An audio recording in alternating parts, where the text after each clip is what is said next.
Hello everyone. आज हम बात करेंगे कि क्वाड्रेटिक इक्वेशन का हमारे रियल लाइफ में यूज़ क्या है। तो इसको हम तीन तरीक़ों से समझेंगे। पहला आता है मैथमेटिशियन, कि जिसने वो क्वाड्रेटिक इक्वेशन बनाई उसको मैथमेटिकल वे में किस चीज़ का बेनिफिट हुआ। फिर हम बात करेंगे एक फिजिसिस्ट और एक इंजीनियर के बारे में, ये दोनों इस इक्वेशन का यूज़ रियल लाइफ में कैसे यूज़ करते हैं। तो सबसे पहले स्टार्ट करते हैं मैथमेटिशियन के पॉइंट ऑफ व्यू से। तो आप देख सकते हैं कि ये क्वाड्रेटिक इक्वेशन है। इसके हम रूट्स निकाल सकते हैं, वो आएंगे 2 और 5। तो ये रूट्स हमें किस बात की इंफॉर्मेशन दे रहे हैं, तो इसको समझने के लिए हम एक ग्राफ बनाते हैं कुछ इस तरह। तो आप देख के बता सकते हो कि ये जो कर्व बना एक्स एक्सिस पे किस पॉइंट को टच करते हुए जाएगा। एक्स एक्सिस पे किस पॉइंट को टच करते हुए ये जाएगा। तो इस केस में वो क्या होगा, 2 और 5, और वही हमारे रूट्स निकले थे। और आप एक और इन्फॉर्मेशन दे सकते हो इसके बारे में। जैसे मान लीजिए आपने एक पत्थर लिया और आपने उसको ऊपर फेंका, तो ऊपर जाके वो नीचे आएगा। तो आप ये बता सकते हो कि किस पॉइंट से वो नीचे आना स्टार्ट हुआ। तो इस केस में हम यहाँ पे देखेंगे ये किस पॉइंट से ऊपर जाना स्टार्ट हुआ। तो इसको जानने के लिए हम एक फॉर्मूला लगाएंगे। इससे हमारे पास x की वैल्यू आएगी 3.5, और इसी x की वैल्यू को हम इस इक्वेशन में डालेंगे तो हमारे पास आएगी y की वैल्यू, वो होगी -2.25। तो ये जो दोनों पॉइंट आ गए इसको बोलते हैं हम टर्निंग पॉइंट। तो इस पॉइंट से ये चेंज होना स्टार्ट हुआ। तो आप क्वाड्रेटिक इक्वेशन की मदद से बिना ग्राफ ड्रॉ किए हुए आप ये बता सकते हैं कि वो किस पॉइंट पे टच करते हुए जाएगा और उसका टर्निंग पॉइंट क्या होगा। तो ये मैथमेटिकल तरीका है क्वाड्रेटिक इक्वेशन को देखने का।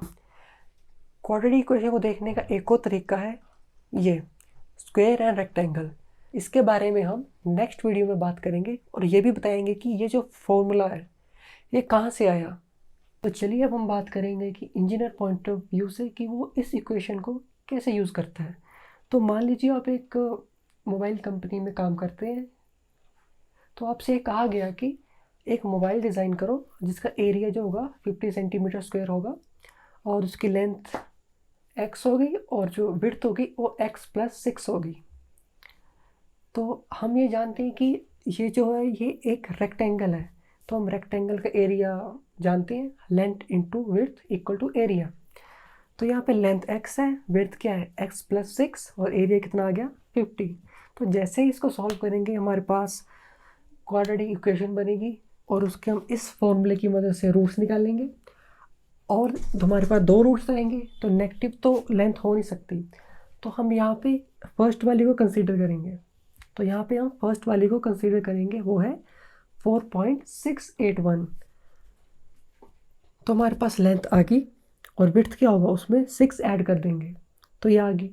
तो अब हम चेक करेंगे कि हमने जो आंसर निकाला है ये सही है या गलत। तो हम इसमें वही करेंगे, लेंथ और विड्थ को मल्टीप्लाई करेंगे और इससे हमारे पास 50 आंसर आना चाहिए। हम इसको मल्टीप्लाई करते हैं, हमारे पास आंसर आता है 50.009 सेंटीमीटर स्क्वायर।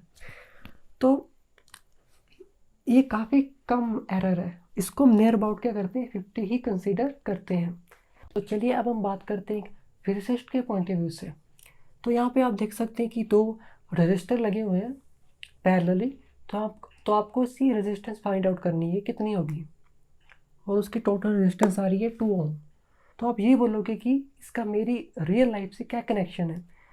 तो सबसे पहले हम समझते हैं कि सर्किट जो होते हैं वो दो टाइप के होते हैं, एक सीरीज और एक पैरेलल। जो आपके घरों में जो होती है इलेक्ट्रिसिटी, उसमें पैरेलल कनेक्शन यूज़ होते हैं।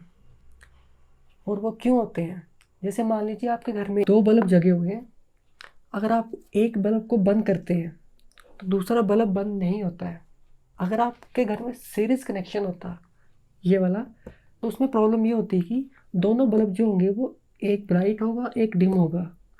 अगर मैं इस कनेक्शन को ब्रेक कर दूं तो दोनों बल्ब क्या होंगे, बंद हो जाएंगे। लेकिन इस केस में ऐसा नहीं होगा, तो हम घरों में पैरेलल सर्किट यूज़ करते हैं। और एक और इंटरेस्टिंग बात यह है कि जो आपके घरों में जो इलेक्ट्रिसिटी आती है पावर प्लांट से, तो वो सीरीज कनेक्शन यूज़ करते हैं।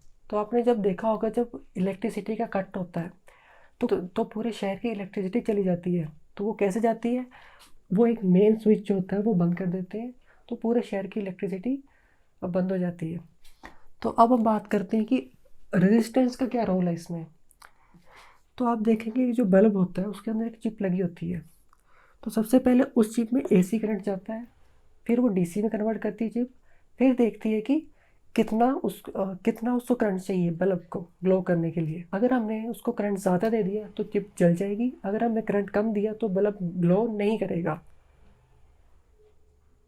तो हमको एक पर्टिकुलर वैल्यू देनी पड़ेगी कि कितना उसको करंट दें, तभी बल्ब जो है ग्लो करेगा।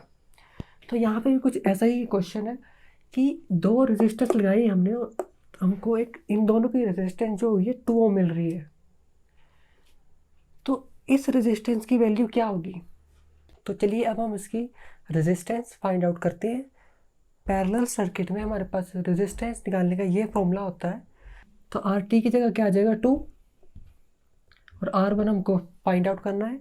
जैसे हम इसको सिंप्लीफाई करेंगे तो हमारे पास कुछ ऐसी इक्वेशन आ जाएगी, और ये क्वाड्रेटिक इक्वेशन है। तो जब हम इसके रूट्स निकालेंगे वो आएंगे -2 और 3।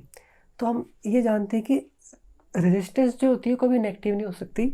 तो इसकी रेजिस्टेंस क्या होगी? 3, R1 3। तो ये वाला कितना होगा? R1 + 3 6 ओम। तो इन दोनों की वैल्यू आएगी 3 और 6। अब इसको वेरीफाई करने के लिए हम क्या करेंगे? आर टी की वैल्यू फाइंड आउट करेंगे, वो 2 आनी चाहिए।